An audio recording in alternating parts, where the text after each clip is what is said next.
Hare Krishna, Krishna Krishna, Hare Hare, Hare Rama, Hare Rama, Rama Rama, Hare Hare, Hare Krishna, Hare Krishna, Krishna Krishna, Hare Hare, Hare Rama, Hare Rama, Rama Rama, Hare Hare, Hare Krishna, Hare Krishna, Krishna Krishna, Hare Hare, Hare Rama, Hare Rama, Rama Rama, Hare Hare, Hare Krishna, Hare Krishna, Krishna Krishna, Hare Hare, Hare Rama, Hare Rama, Rama Rama, Hare Hare, Hare Krishna, Hare Krishna, Krishna Krishna, Hare Hare, Hare Rama, Hare Rama, Hare Hare, Hare Krishna, Hare Krishna, Krishna Krishna, Hare Hare, Hare Rama, Hare Rama, Hare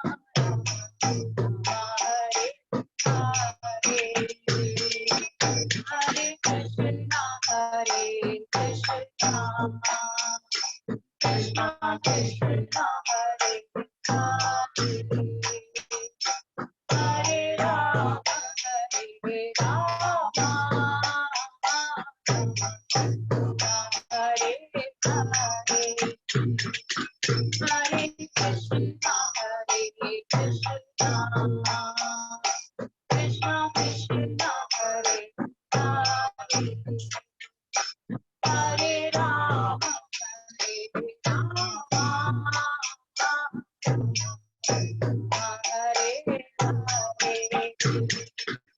Hare Krishna, Hare Krishna, Krishna Krishna,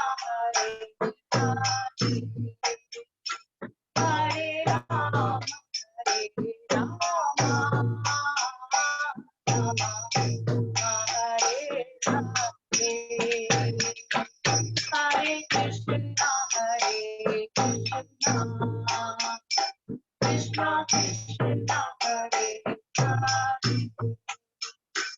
Hare Rama, Hare Rama, Rama Rama, Hare Hare, Hare Krishna, Hare Krishna, Krishna Krishna, Hare Hare, Hare Rama, Hare Rama, Rama Rama, Hare Krishna, Hare Krishna, Krishna Krishna, Hare Hare, Hare Rama, Hare Rama, Rama Rama, Hare Hare, Hare Krishna, Hare Krishna, Krishna Krishna, Hare Hare, Hare Rama, Hare Rama, Rama Rama, Hare Krishna, Hare Krishna, Krishna Krishna, Hare Hare, Hare Rama, Hare Rama, Rama Rama, Hare Hare, Hare Krishna, Hare Krishna, Krishna Krishna, Hare Hare, Hare Rama, Hare Rama, Rama Rama, Hare Hare, Hare Krishna, Hare Krishna, Krishna Krishna, Hare Hare, Hare Rama, Hare Rama,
हरे कृष्ण माता जी, दंडवत प्रणाम।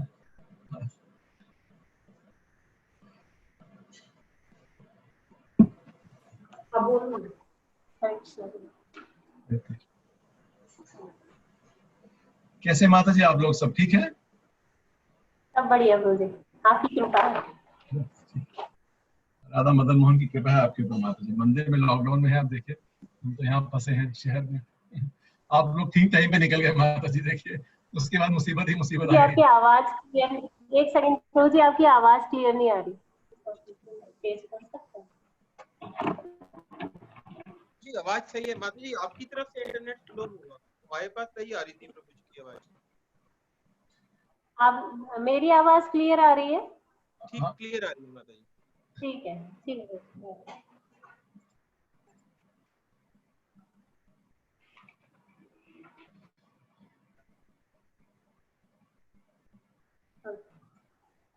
हरे Krishna. Yes माता जी, you can start माता जी, please start. Okay, हरे कृष्णा। हरे कृष्णा। पहले मैं सभी भक्तों से मैं ये प्रार्थना करूंगी कि मैं इस काबिल कुछ भी नहीं हूँ कि मैं ये भीष्म स्तुति पढ़ भी सकूं, इसके काबिल भी नहीं हूँ। यदि कोई गलती हो तो मुझे प्लीज माफ करना प्रभु, और मैं बहुत डर रही हूँ साथ में। नमो विष्णुपादाय कृष्ण प्रेष्ठाय भूतले श्रीमते भक्ति वेदांत स्वामी नाम्ने नमस्ते सरस्वते देवे गौरवाणी प्रचारिणे निर्विशेष शून्यवादी पाश्चात्य देशकारिणे। तो ये मैं भीष्म स्तुति स्टार्ट करना चाहती हूँ। तो पहले बता दें कि भीष्म देव कौन थे। तो आप सभी जानते हैं कि भीष्म देव गंगा और शांतनु के पुत्र थे और उनका नाम था देवव्रत। उनका देवव्रत नाम था, लेकिन उनका भीष्म नाम इसलिए पड़ा क्योंकि उन्होंने एक बहुत भीष्म प्रतिज्ञा की थी कि वो आजीवन सिंहासन का के मतलब वो जो भी सिंहासन पर बैठेगा उसकी हेल्प करेंगे आजीवन, उनकी आज्ञा मानेंगे और साथ में हमेशा ब्रह्मचर्य रहेंगे। हरि बोल। यस माता जी। यस, और आजीवन वो ब्रह्मचर्य व्रत का पालन करेंगे, तो इसलिए उनका नाम भीष्म पड़ा। अच्छा, ये भीष्म ऐसे आजीवन ब्रह्मचारी बहुत सारे लोग होते हैं, बहुत सारे लोग हो जाते हैं, पर भीष्म देव के लिए ऐसा क्यों बोला गया? तो ये इसलिए बोला गया क्योंकि वो एक क्षत्रिय थे और पूरे समय राजसी ठाट बाट में रहना, हर समय माया, चारों तरफ माया के प्रभाव में रहते हुए भी उन्होंने अपनी प्रतिज्ञा का अंत तक पालन किया, इसलिए उनको भीष्म देव बोला गया, भीष्म प्रतिज्ञा बोली गई उनके लिए। और उनकी इस प्रतिज्ञा से उनके पिता ने उनको ये वरदान दिया कि इच्छा मृत्यु का वरदान दिया कि तुम जब चाहोगे तब जाकर के तुम्हारी मृत्यु होगी।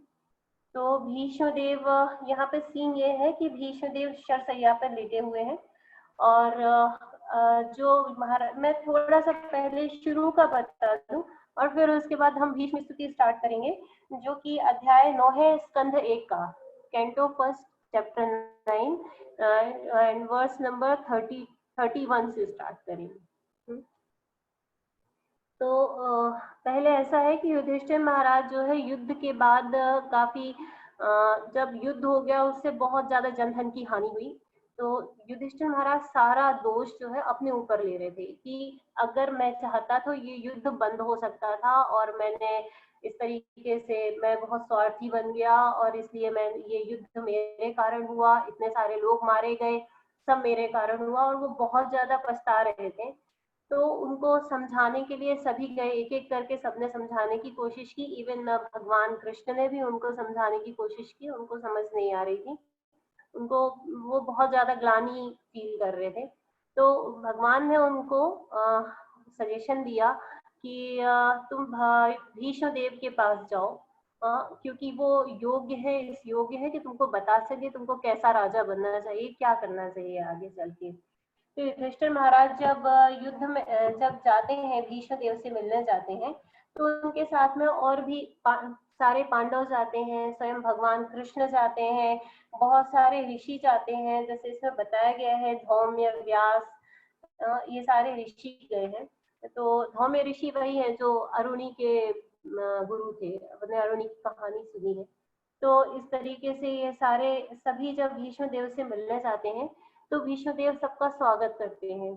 और यहाँ पे बताया गया कि भीष्म देव जब सबका स्वागत करते हैं तो देश काल और परिस्थिति के हिसाब से, मतलब अभी वो शरशैया पे हैं तो वो उठ करके बकायदा स्वागत नहीं कर सकते, तो जिस तरीके से वो अपनी वाणी से सबका स्वागत कर सकते थे तो उन्होंने किया उस तरीके से, और फिर उन्होंने भगवान की पूजा की। फिर फिर वो उनको समझाना शुरू करते हैं युधिष्ठिर को कि सब कुछ भी तुम्हारी गलती नहीं है, जो भी हुआ वो देश का, वो काल के प्रभाव से हुआ। तो अभी हम लोग रसानंद प्रभु जी से भीष्म स्तुति पढ़ रहे थे, तो रसानंद प्रभु जी ने बताया है कि जो भी होता है या तो वो काल के प्रभाव से होता है या तो वो हमारी गलती से होता है, और काल का प्रभाव मतलब भगवान की प्लानिंग होती है हर चीज में, तो या तो चीजें हमारी गलती से होती हैं या तो काल के प्रभाव से होती हैं। और इसमें भगवान बोलते भी एक जगह कालो अस्मि भरतर्षभा, जो भगवत गीता में एक श्लोक में बोलते हैं भगवान। तो ये रसन प्रभु जी ने हम लोग को समझाया था। और फिर भीष्म देव ने उनको एक कहानी बताई कि गौतमी नाम की एक विधवा थी एक गांव में, जिसका एक लौता पुत्र था जो सांप के काटने से मर गया। तो एक योद्धा था अर्जुन नक, नाम का, अर्जुन नहीं, अर्जुनक नाम का। तो अर्जुनक नाम के योद्धा ने उस सर्प के लिए, मतलब वो बाण छोड़ने वाला था उस तरीके से कि जिससे वो सर्प मर जाए। तो सर्प ने उनसे बोला कि ये मेरी गलती नहीं है, मुझे तो क्या नाम है, यमराज ने भेजा था कि इसकी जान लेनी है, इसीलिए। तो इस तरीके से जो भी होता है वो काल के प्रभाव से होता है, ये समझाने के लिए ये युधिष्ठिर महाराज को भीष्म देव ने ये कहानी बताई थी। फिर भीष्म देव कहते हैं कि यदि कोई मरते समय अपना जो मतलब चित्त एकाग्र कर ले भगवान में, और भक्ति से यदि कोई जिए तो वो मृत्यु के समय भगवान को प्राप्त कर सकता है। यानी कि वो हर समय यदि कोई भगवान को मेडिटेट करे, यदि कोई भक्ति करे, हर चीज में भगवान को देखे, भगवान को सेंटर बनाए, तो वो अंत में भगवान को प्राप्त कर सकता है, भगवान के दर्शन कर सकता है मृत्यु के समय, जैसा कि हम भीष्म देव के लिए देख रहे हैं। फिर भीष्म देव कहते हैं कि भगवान से कि आप तब तक रुकना जब तक मैं अपना शरीर न छोड़ दूं, ऐसा भगवान से वो प्रार्थना कर रहे होते हैं। हाँ, तो हम इसमें देख सकते हैं कि हम तो ऐसे बोल नहीं सकते भगवान से कि आप तब तक रुकना, हम शरीर न छोड़ दें, क्योंकि भगवान हमारे सामने नहीं है, भीष्म देव के सामने थे। भीष्म देव इतने महान थे, वो इतने बड़े भक्त थे कि भगवान, मतलब उनके अंत समय में भगवान उनके साथ थे, उनके सामने थे। बट हम भगवान से इतनी प्रार्थना कर सकते हैं कि भगवान हमें आपका नाम याद आ जाए मरते समय, क्योंकि भागवतम में बताया गया है कि 40,000 बिच्छुओं के डंक के बराबर हमें दर्द होता है जब हमारी डेथ होती है उस समय। तो हम इतना कह सकते हैं कि भगवान हमें आपकी याद बनी है। भीष्म देव जितने हम महान नहीं हो सकते, पर हम उनके पद चिन्हों पे चलने की कोशिश कर सकते हैं। तो फिर उसके बाद भीष्म देव जो है युधिष्ठिर को सारे एक अच्छे राजा बनने के सारे नियम कानून बताते हैं, वर्ण, धर्म, आश्रम, स्त्रियों के क्या धर्म है, राजा क्या क्या धर्म है, एक भक्त कैसा होना चाहिए। भागवतम में प्रवृत्ति और निवृत्ति मार्ग क्या है, इस तरीके से वो सारा कुछ उनको बताते हैं। और ये सब जब वो ज्ञान दे रहे होते हैं उस समय जब सूर्य उत्तरायण पे आ जाता है, क्योंकि भीष्म देव इस बात की प्रतीक्षा कर रहे थे कि जब सूर्य उत्तरायण पे आ जाएगा तब जाकर के वो अपना शरीर त्याग करेंगे। तो जब ये सारी बातें वो कर रहे थे तो सूर्य देव जो है उत्तरायण में आ गए। अब भीष्म देव ने सारा कुछ बोलना बंद कर दिया। सारे जो इसमें दिया गया है कि वे अपने समस्त बंधनों से मुक्त हो गए और अपने नेत्रों को भगवान के कृष्ण पर टिका दिया। तो यहाँ पर बताया था कि मरते समय डूज और डॉन्ट्स, क्या करना चाहिए क्या नहीं करना चाहिए। मरते समय हमें सारे बंधनों से मुक्त हो जाना चाहिए। मीन्स हमें जो दुनियादारी की या किसी भी चीज की जो चिंता है उससे हमें दूर हो जाना चाहिए, उनको हमें छोड़ देना चाहिए और हमें अपना सारा मन, अपनी सारी इंद्रियों को भगवान में टिका देना चाहिए, भगवान पे एकाग्र कर देना चाहिए। फिर वो अपनी सारी भौतिक चिंताओं से मुक्त हो गए और अशुभों से मुक्त हो गए। अब अशुभ शब्द यहाँ पे दिया गया है कि अशुभ से मुक्त हो गए, मीन्स कुछ अशुभ, तो पता नहीं गिरिराज प्रभु जी क्यों बोला गया है यहाँ पे अशुभों से मुक्त हो गए, पर शायद ये है कि वो सारा कुछ उन्होंने जो भी बंधन थे वो अगर भक्ति में आड़े आ रहे हैं तो शायद इसके लिए अशुभ बोला हो। यहाँ पर 31 वर्स में बोला गया है, एक बार आप देखेंगे वर्स नंबर 31, मैं पढ़ के सुनाती हूँ। शुद्ध ध्यान द्वारा भगवान श्री कृष्ण को देखते हुए वे तुरंत समस्त भौतिक अशुभ अवस्थाओं से और तीरों के घाव से होने वाली शारीरिक पीड़ा से मुक्त हो गए। भौतिक अशुभ अवस्थाएं मीन्स बॉडीली कॉन्शियसनेस से वो दूर हो गए। ठीक है गिरिराज प्रभु जी? यस माता जी, क्या कह रहे? यहाँ पर जो 31 वर्ष में है, शुद्ध ध्यान द्वारा भगवान श्री कृष्ण को देखते हुए वे तुरंत समस्त भौतिक अशुभ अवस्थाओं से और तीरों के घाव से होने वाली शारीरिक पीड़ा से मुक्त हो गए। यस माता जी। तो यहाँ अशुभ, भौतिक अशुभ मीन्स बॉडीली कॉन्शियसनेस से दूर हो गए।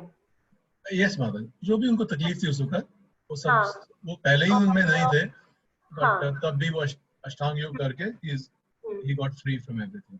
ठीक है। तो ये तीरों से होने वाले घाव से जो भी उनको घाव से जो भी दर्द थे वो सारे उनके दूर हो गए। तो हम देख सकते हैं कि भगवान को देखते ही हमारी सारी तकलीफें दूर हो सकती हैं। फिर इस प्रकार उनकी सारी इंद्रियों के कार्यकलाप रुक गए और उन्होंने शरीर को त्यागते हुए समस्त जीवों के नियंता दिव्य भगवान से स्तुति की। फिर उन्होंने ये सारे इंद्रिय क्रियाकलाप मतलब जो अभी तक समझा रहे थे युधिष्ठिर को या जो अपना सब कुछ सोच रहे थे वो सब उन्होंने बंद कर दिया। अब वो केवल उनका ध्यान था भगवान में और उनकी वो स्तुति कर रहे हैं।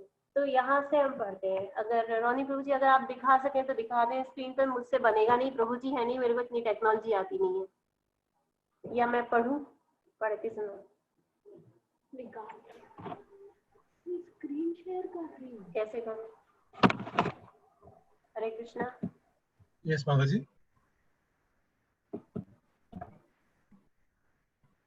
यस प्रभु जी, ये 32 वर्ष से है भीष्म स्तुति। Yes, तो मेरे Mataji. से वो स्क्रीन शेयर करना आता नहीं। स्क्रीन शेयर करना यहाँ कर देते हैं माताजी, 1 मिनट मैं करवा। मैं बिना स्क्रीन शेयर सौरभ प्रभु करे पढ़ूं? 1 मिनट माताजी। Saurabh Prabhu can you open Vedabase and open माताजी वर्स बताइए कौन सा वर्स है?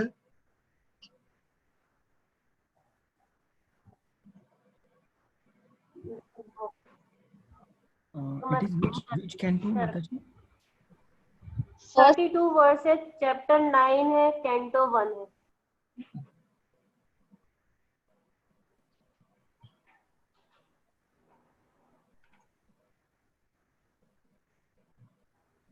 You are doing, Saurabh Prabhu? Yes, प्रभु जी। ठीक है।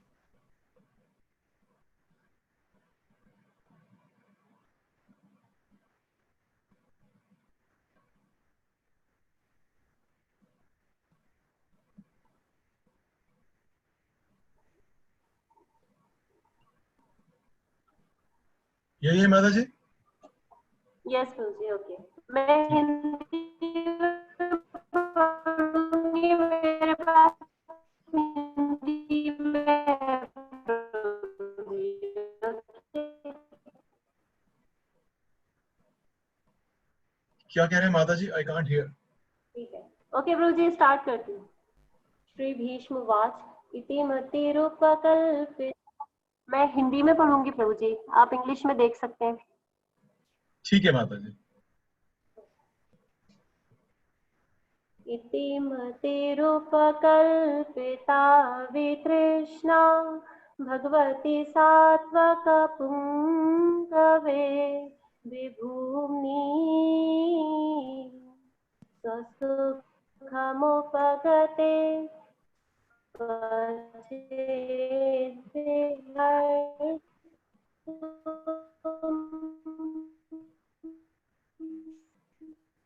प्रकृतिमुखे येषु याथवा प्रवाह।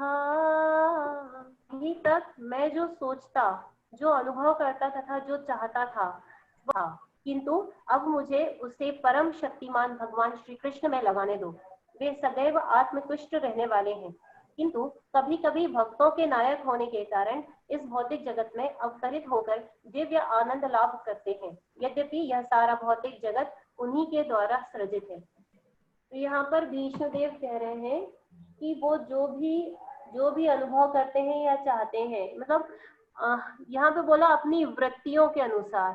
वृत्ति मीन्स अपना जो नेचर है, हर किसी का एक नेचर होता है, तो अपने नेचर के अनुसार तो वे विभिन्न विषयों के अधीन थे, मतलब अपने नेचर के अनुसार वे सारे काम कर रहे थे। लेकिन अब वो भगवान कृष्ण को पूरी तरह से समर्पित करना चाहते हैं अपने को। वे हमेशा ये कहते हैं कि भगवान किसी के, मतलब भगवान इसलिए नहीं आते कि भगवान को आनंद चाहिए, भगवान तो सच्चिदानंद विग्रह है, भगवान को तुष्ट होने की जरूरत नहीं है। भगवान को किसी और से सेटिस्फेक्शन लेने की जरूरत नहीं है, पर भगवान दूसरों को संतुष्टि देने आते हैं, दूसरों को सेटिस्फेक्शन देने आते हैं, भक्तों को अपने। भगवान अपने भक्तों को ये अनुभव कराने आते हैं उनके प्यार का। इस भौतिक जगत में अवतरित एक मिनट होकर। माता जी, एक मिनट। सौरभ प्रभु, मैंने आपको हिंदी वाली पीडीएफ भेज दी है भागवतम की, you can share that. Yes प्रभु जी।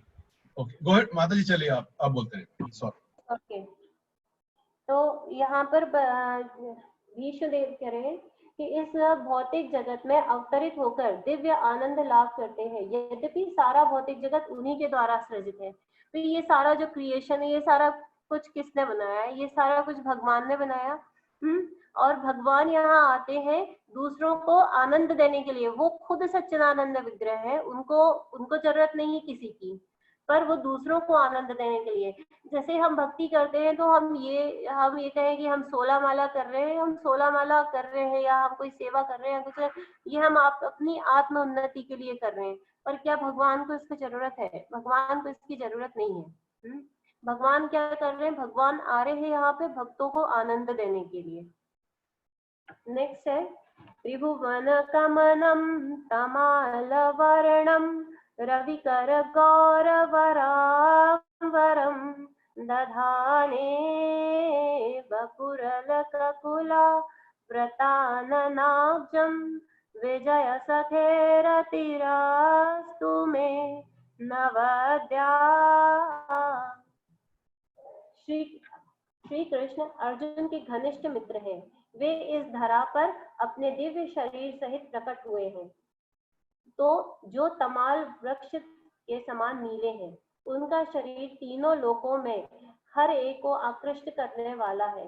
उनका चमचमाता पीतांबर तथा चंदन चर्चित मुख कमल मेरे आकर्षण का विषय बने और मैं किसी प्रकार के फल की इच्छा न करूं।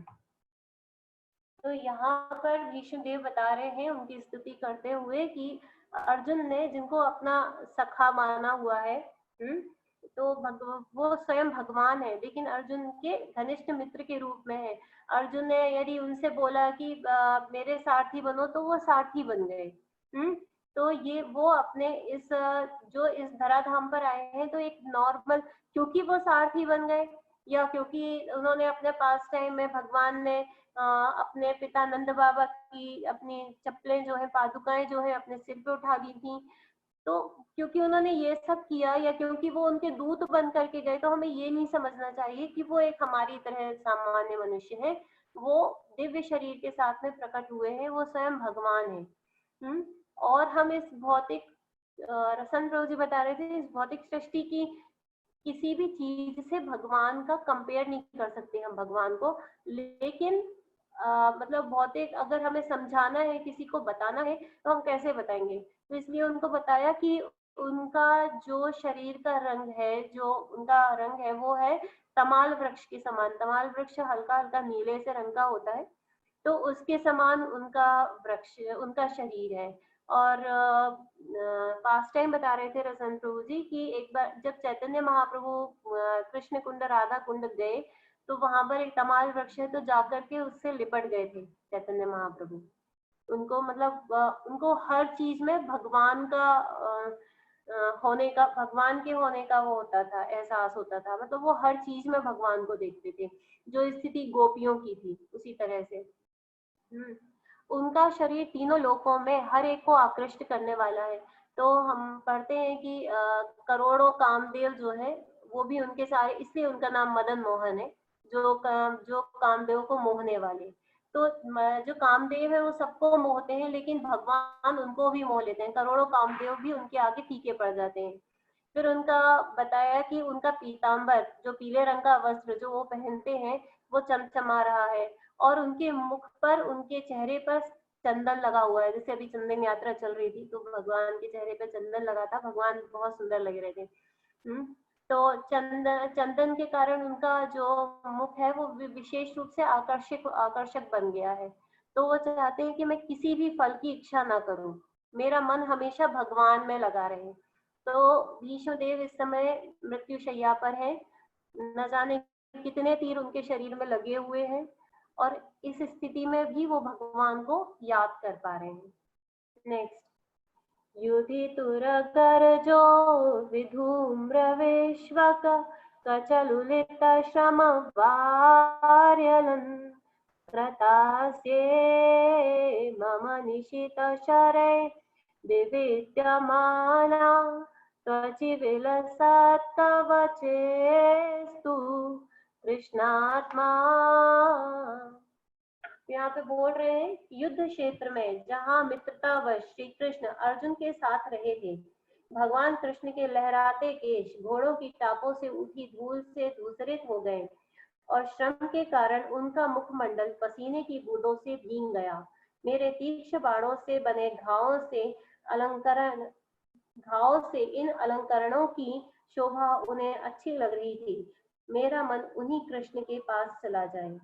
तो युद्ध क्षेत्र का जो भीष्म देव है वो युद्ध क्षेत्र के बारे में सोच रहे हैं। जब भगवान के साथ उनकी लड़ाई हुई थी तो क्या हुआ था कि दुर्योधन गया था भीष्म देव के पास में और बोल रहा था कि आप जो है पक्षपात कर रहे हैं, आप पांडवों को अपना निशाना नहीं बना रहे हैं, आप चाहें तो 2 दिन में ये महाभारत में वो कैपेबिलिटी है, बट आप नहीं मार रहे हैं क्योंकि आप उनके प्रति मतलब पक्षपात कर रहे हैं हमारे साथ में।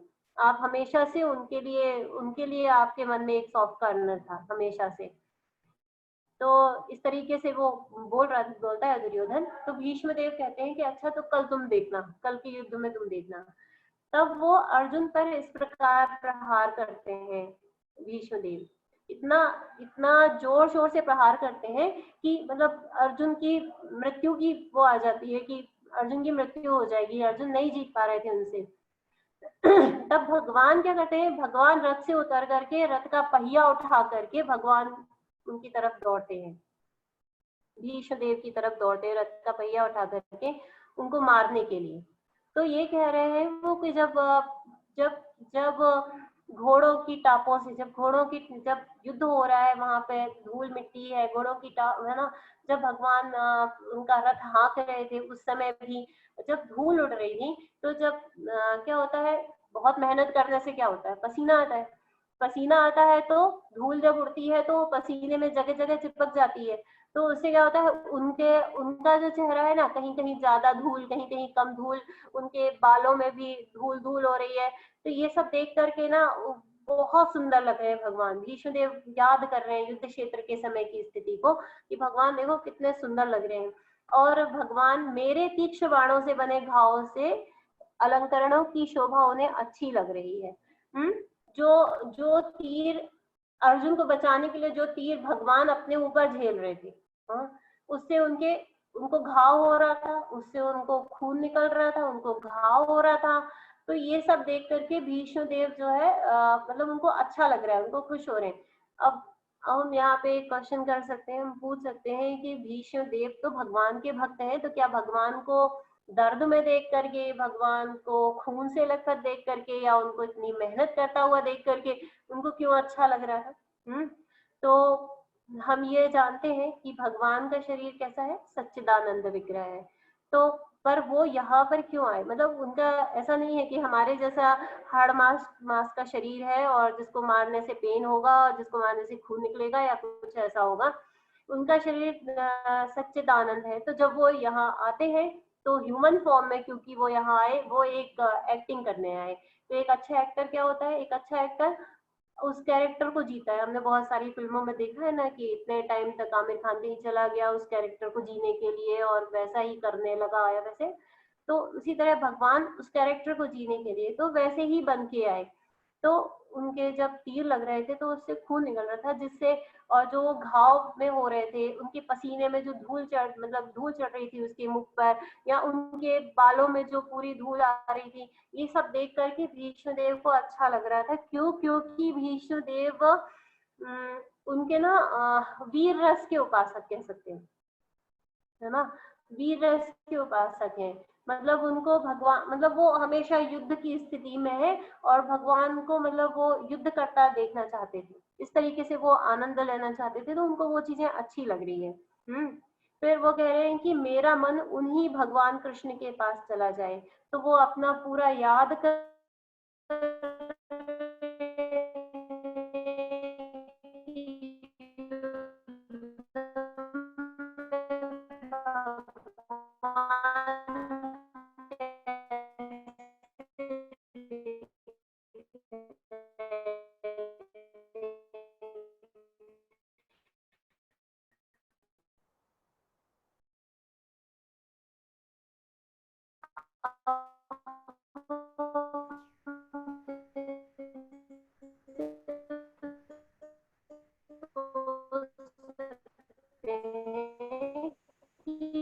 भीष्म देव को पहले से मालूम था कि हरे कृष्णा माता जी, दंडवत प्रणाम। माता जी आपकी आवाज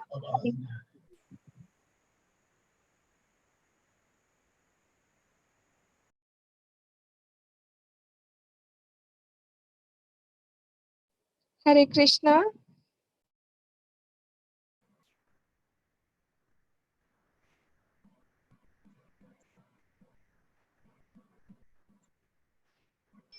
हरे कृष्णा भुवन मोहिनी माता जी। आई थिंक वो डिस्कनेक्ट हो गई माता जी, मे बी।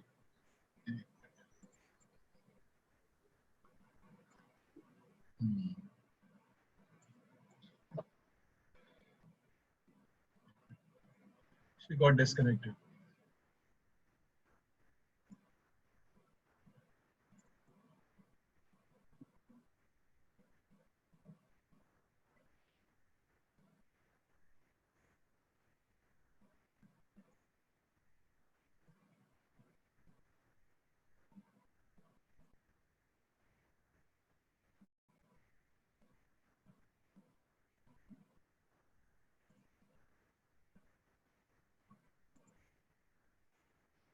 अनिता माता जी, आप उनको फोन करके पूछ लीजिए 1 मिनट। यस प्रभु जी।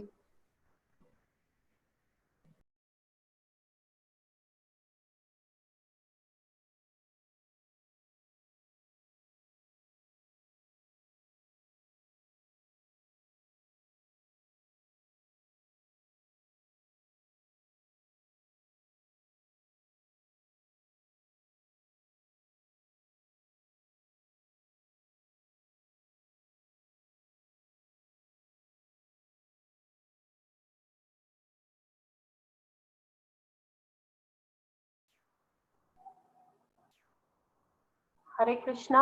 हरे कृष्णा। यस माता जी। यस प्रभु जी, मेरा कनेक्शन चला गया था बीच में। हाँ हाँ, नो प्रॉब्लम माता जी। लास्ट के 1-2 मिनट में हमें सुनाई दिया। अच्छा,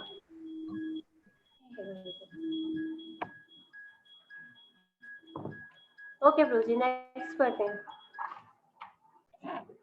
सपदि सखी वचो निशाम्यमध्ये निज परयोर्बलयोरथं निवेश्या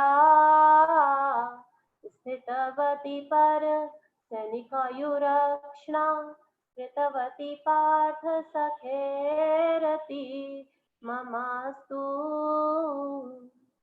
तो अपने मित्र के आदेश का पालन करते हुए भगवान श्री कृष्ण कुरुक्षेत्र के युद्ध स्थल में अर्जुन तथा दुर्योधन के सैनिकों के बीच में प्रविष्ट हो गए और वहां स्थित हो गए।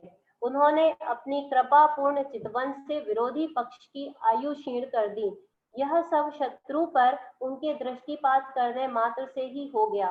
मेरा मन उन कृष्ण में स्थिर हो। तो अपने मित्र के आदेश का पालन करते हुए श्री कृष्ण कुरुक्षेत्र के युद्ध स्थल में अर्जुन तथा दुर्योधन के सैनिकों के बीच प्रविष्ट हो गए। तो यहाँ पे ये बताया कि भगवान जो है सारथी बने थे अर्जुन के। तो अर्जुन ने जब बोला कि युद्ध क्षेत्र में प्रविष्ट हो, जैसा भी अर्जुन उनको आदेश देता था वैसे भगवान उनके आदेश का पालन करते थे, यद्यपि वो भगवान थे फिर भी। फिर और वहां स्थित होकर उन्होंने अपनी कृपा पूर्ण चितवन से विरोधी पक्ष की आयु क्षीण कर दी।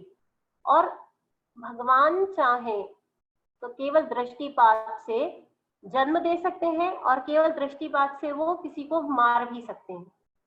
तो यहाँ पे बोल रहे हैं कि उनकी आयु क्षीण कर दी कृपा पूर्ण चितवन से विरोधी पक्ष की।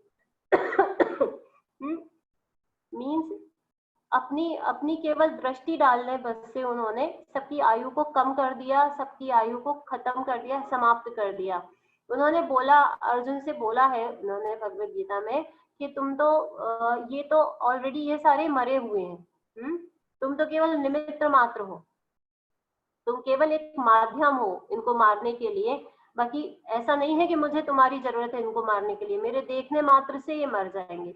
जैसे हम देखते हैं कि महत्त्व भगवान केवल ग्लांस करते हैं, महत्त्व जो है 24 एलिमेंट्स जो है उन पे भगवान केवल जो जब ग्लांस करते हैं, केवल दृष्टिपात करते हैं, तो महत्त्व में क्या जीवन का विस्तार हो जाता है। तो जब वो जीवन दे सकते हैं वो दृष्टि मात्र से, उसी तरह दृष्टि मात्र से वो मार भी सकते हैं। यह सब शत्रु पर उनके दृष्टिपात करने मात्र से ही हो गया, मेरा मन उन कृष्ण पर स्थित हो। तो भीष्मदेव जान रहे हैं कि वो कौरव पक्ष की ओर है, जो कि एक गलत पक्ष है। भगवान न्याय की तरफ थे, भगवान अर्जुन पांडवों की तरफ थे। तो भीष्मदेव जान रहे हैं कि हम सबकी मृत्यु निश्चित है, वो ये जानते हैं।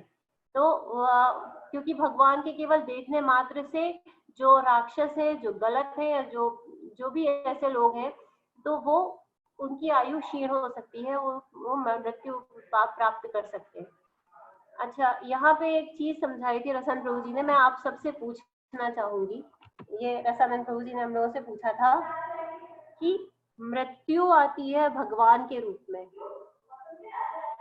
और भगवान आते हैं मृत्यु के रूप में, कौन सा सही है, कौन सा सही है,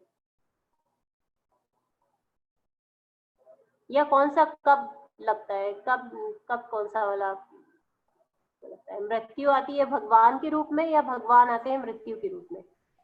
यस शिवानी माता जी बोलिए। हरे कृष्णा माता जी, धन्यवाद प्रणाम माता जी। मृत्यु आती है भगवान के रूप में उन लोगों के लिए जो भगवान को पूरी उम्र याद नहीं करते हैं, एंड भगवान आते सॉरी उल्टा हो गया। मृत्यु आते हैं भगवान के रूप में डिवोटीज के लिए, एंड भगवान आते हैं मृत्यु के रूप में नॉन डिवोटीज के लिए।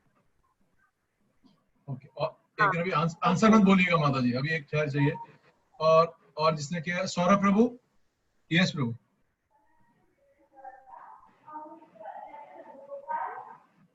सौरभ प्रभु। यस प्रभु जी, माता जी means death comes as Krishna for devotees. Okay, yes परमेश्वर माता जी। यस प्रभु, सेम शिवानी माता जी वाला आंसर। सेम नहीं चलेगा माता जी, आपको बोलना पड़ेगा क्या है, क्योंकि दोनों में कंफ्यूजन है, तो इसलिए बोलिए। जब भगवान मृत्यु के रूप में युद्ध के लिए, और मृत्यु आती है, नहीं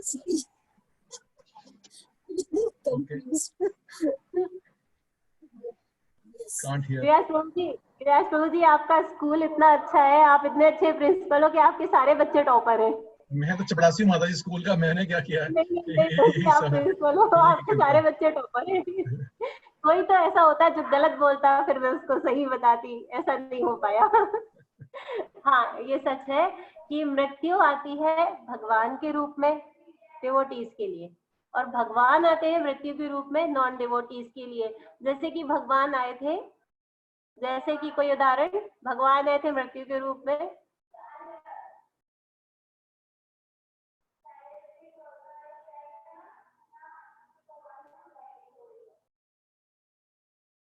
हरि बोल, नॉन डिवोटीज के लिए भगवान आए थे मृत्यु के रूप में, कोई एग्जाम्पल?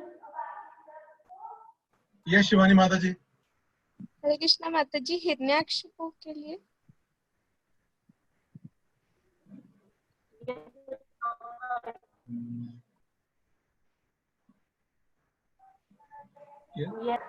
यस मेघा माता जी। यस, जैसे हिरण्यकश्यप को मारने के लिए आए थे।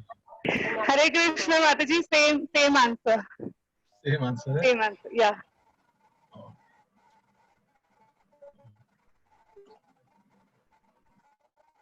ये हाँ माधुरी बिल्कुल।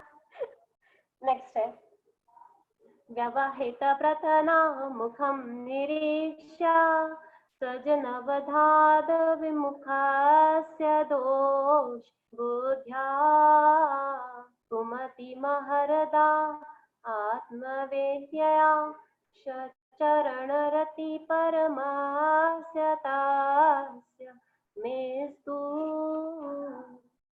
तो जब युद्ध क्षेत्र में अर्जुन अपने समक्ष सैनिकों तथा सेनापतियों को देखकर अज्ञान से कलुषित हो रहा था, तो भगवान ने उनके अज्ञान को दिव्य ज्ञान प्रदान करके समूल नष्ट कर दिया।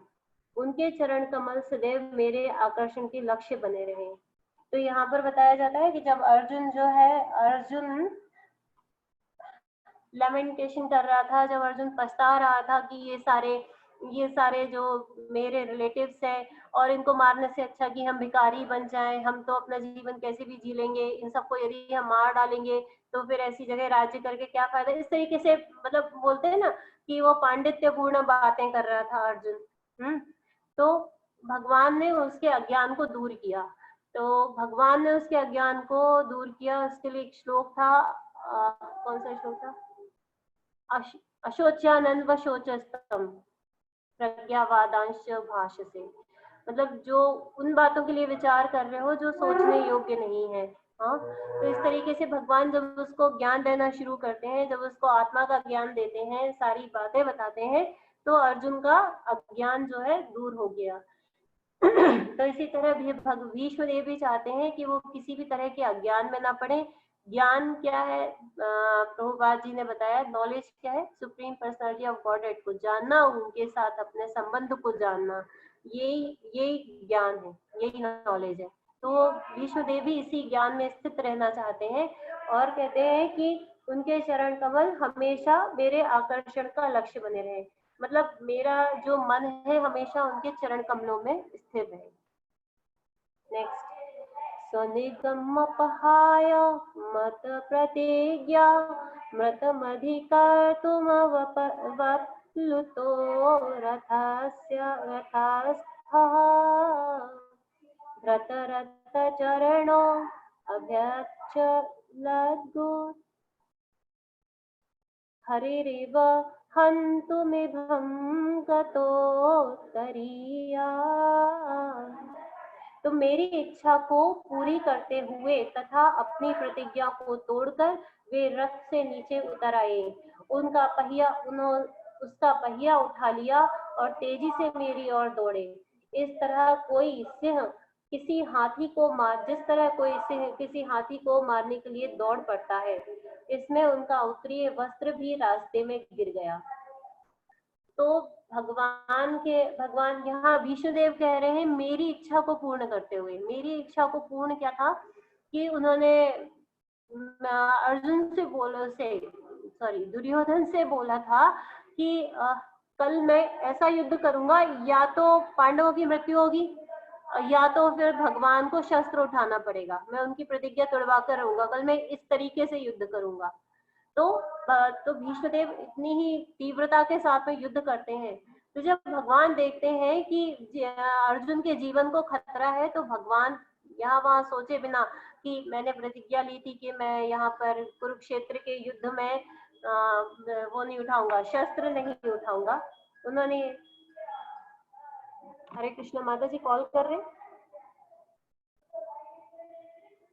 यस माता जी, लास्ट करके बंद करती हूँ। ओके, हरे कृष्ण। प्रभु जी, माता जी का कॉल था, मैं ये लास्ट करके बंद कर दूँ। तो भगवान तो उन्होंने बोला और माता जी नो प्रॉब्लम, क्योंकि 15 मिनट रह गए, आप करिए पूरा। माता जी कल कर लेंगे, कोई प्रॉब्लम नहीं। सॉरी प्रभु जी, मैंने ध्यान नहीं दिया टाइम पे। मैं कह रहा हूँ कोई प्रॉब्लम नहीं माता जी, वी हैव एनफ टाइम, आप कर लीजिए। कल का भी स्लॉट खाली है हमारा, देयर इज नो प्रॉब्लम, आप पढ़िए। दिस इज वेरी नाइस माता जी।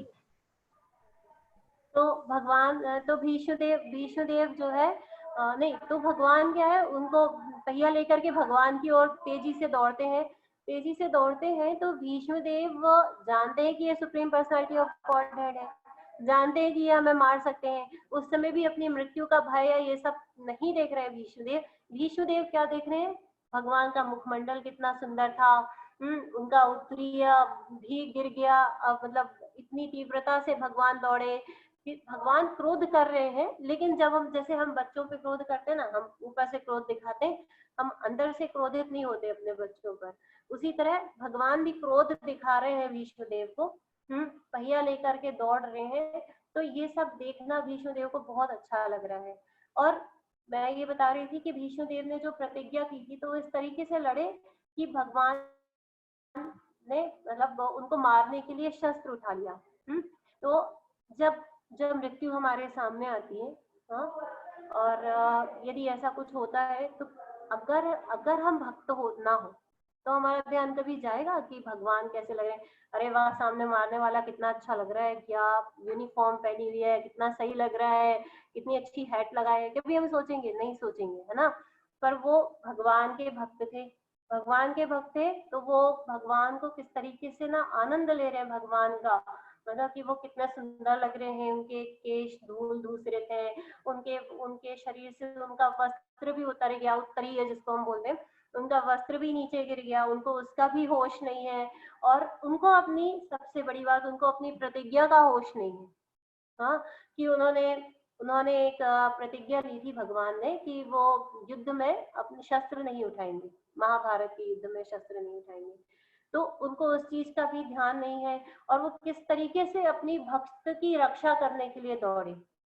तो ये सारी चीजें भीष्मदेव इन सब चीजों का बहुत आनंद ले रहे हैं, कह रहे हैं कि जैसे कोई हाथी को मारने के लिए कोई सिंह दौड़ता है, उसी तरह से भगवान उनकी तरफ दौड़ पड़े। यहाँ पे भगवान देखो दो लोगों को संतुष्ट कर रहे हैं अपनी प्रतिज्ञा तोड़ करके।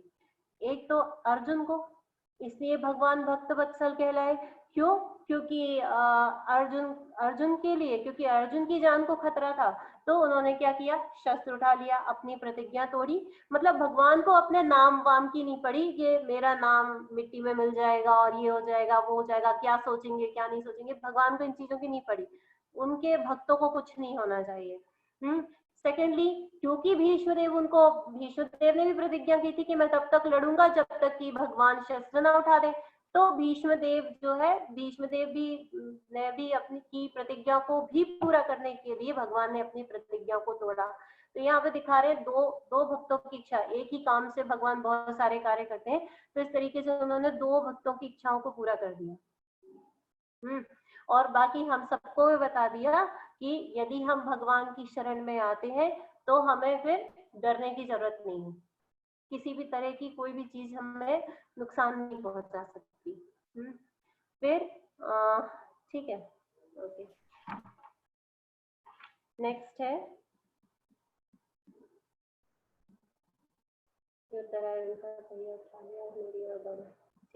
नेक्स्ट है भगवान, मैं श्लोक नहीं पढ़ रही, नेक्स्ट।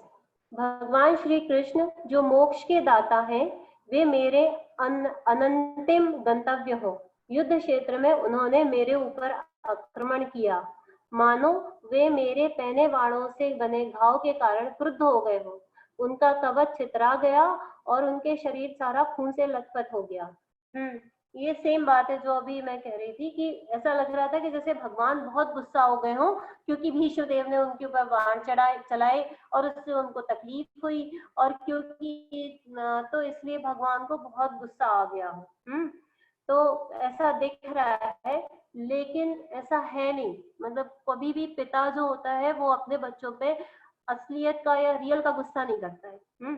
भगवान कृष्ण जो मोक्ष के दाता है, वे मेरे अंतिम गंतव्य हो। यहाँ पे वो प्रार्थना कर रहे हैं कि भगवान कृष्ण, मोक्ष केवल कौन दे सकता है? केवल भगवान दे सकते हैं। तो वो कह रहे हैं कि जो भगवान जो मोक्ष के दाता है वही मेरा अंतिम गंतव्य हो, अर्थात मैं केवल उनकी शरण में जाऊं। और उनको बहुत अच्छा लग रहा था जब उनका कवच छितरा गया था, जब उनके शरीर खून से लथपथ हो गया था। तो ये सब देख करके उनको जो वीर रस की अनुभूति हो रही थी, जो भगवान में देखना चाह रहे थे, उससे वो बहुत आनंदित हो रहे थे। नेक्स्ट है, मृत्यु के अवसर पर मेरा चरम आकर्षण भगवान श्री कृष्ण के प्रति हो। मैं अपना ध्यान अर्जुन के उस सारथी पर एकाग्र करता हूँ जो अपने दाहिने हाथ में चाबुक लिए थे और बाएं हाथ से लगाम की रस्सी थामे थे, और सभी प्रकार से अर्जुन के रथ की रक्षा करने के प्रति अत्यंत सावधान थे। जिन लोगों ने कुरुक्षेत्र के युद्ध स्थल में उनका दर्शन किया, उन सबों ने मृत्यु के बाद अपना मूल स्वरूप प्राप्त कर लिया। यस, यहाँ पर मैं ये दिखाना चाहूंगी अपनी भगवत गीता में जो ये वाला सीन है ना, भगवत गीता में जो ये रथ का सीन है, जैसे तो उस रथ के सीन का वो स्मरण कर रहे हैं कि कैसे भगवान एक हाथ में चाबुक लिए हुए हैं, एक हाथ में रस्सी पकड़े हुए हैं और अर्जुन के निर्देश के अनुसार यहाँ वहाँ रथ जहाँ वो ले जाने के लिए कह रहा है तो जा रहे हैं। और मृत्यु के अवसर पर मेरा चरम आकर्षण भगवान कृष्ण के प्रति हो, मैं अपना ध्यान कृष्ण के उस सारथी पर एकाग्र करता हूँ जो अपने दाहिने हाथ में चाबुक लिए हैं। उन सबों ने, हाँ, जिन लोगों ने कुरुक्षेत्र के युद्ध स्थल में उनका दर्शन किया है वो सभी मूल स्वरूप प्राप्त कर लिया है उन सभी ने। तो बोल रहे हैं कि जिनने भी जो मतलब जो डीमन पक्ष में थे, जो विपक्ष में थे या जो पक्ष में थे, जो भी जिन्होंने भी भगवान का दर्शन कर लिया, उनके दर्शन मात्र से उनको मुक्ति मिल गई। नेक्स्ट मेरा मन उन भगवान श्री कृष्ण में एकाग्र हो जिनकी चाल तथा प्रेम भरी मुस्कान से ब्रज धाम की रमणियों को आकृष्ट कर लिया। भगवान के अंतर्धान हो जाने पर गोपिकाओं ने भगवान की लाक्षणिक गतियों का अनुकरण किया। ये नहीं पढ़ा प्रभु जी मैंने, ये वाला नहीं डिस्क्राइब कर पाऊंगी, यहाँ तक ही पढ़ा था 39 तक। ठीक है, थैंक यू माता एक जी। और एनालॉजी दी थी रसन प्रभु जी ने कि जहाँ पर जब ये बोलते हैं कि जब भगवान के चेहरे पे जगह जगह जब पसीना आता है तो पसीने से कहीं कहीं मिट्टी से कहीं कहीं डार्क हो जाता है चेहरे का कलर, कहीं कहीं हल्का ब्राउन होता है ऐसे। इसी तरह से गोपियां जब भगवान गाय चरा कर आते थे तो गोपियां भी इसी तरह से आनंद पाती थी जब भगवान दूर से सन जाते थे। बहुत सुंदर माता जी, बहुत सुंदर। आपने श्लोक बहुत सुंदर गाए माता जी। मैं आपसे रिक्वेस्ट करता हूँ, आपने पढ़ा है 32 से 39 तक माता जी? 39 तक। ये एक बार श्लोक दोबारा पढ़ के सुना दीजिए हाँ। माता जी। श्लोक बहुत अच्छा आपने मीटर में सुनाए। वो श्लोक संस्कृत के श्लोक एक एक करके दोबारा से सुना दीजिए माता जी। प्रभु जी मैंने आपको एक बार भेजा था ना, ये वही है। हाँ मुझे मालूम है माता जी, मैंने तो आपकी बात नहीं मानी, पर नहीं आपने ही कृपा कर दी हमारे ऊपर। थैंक यू सर जी। इति मतिरुपकल्पिता वितृष्णा भगवते सात्वका पुंगवे विभूम्नि स्वसुखमुपगते क्वचित् विहर्तुं प्रकृतिमुपेषु याद्भव प्रवाहा त्रिभुवनगमनं तमालवर्णं रविकरगौरवराम्बरं दधाने वपुरलककुला व्रताननाब्जं विजयसखेरतिरास्तु मे नवद्या युधितुरगर्जो विधूम्रविष्वक् कचलुलितश्रमवार्यलं कृतास्ये मम निशितशरै विभिद्यमाना कचिविलसत्कवचेस्तु कृष्णात्मा सपदि सखी वचो निशम्य मध्ये निज परयोर्वलयोरथं निवेश्य स्थितवती पर सनिकायुरक्ष्णा ऋतवती सपार्थ सखेरतिर्ममास्तु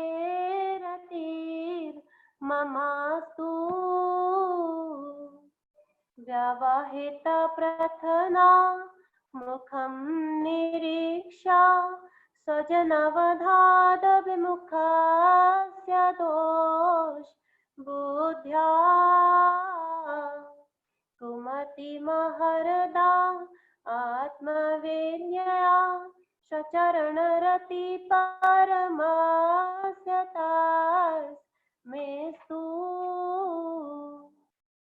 यहाँ तक ही आता है प्रभु जी, इतना ही याद किया था।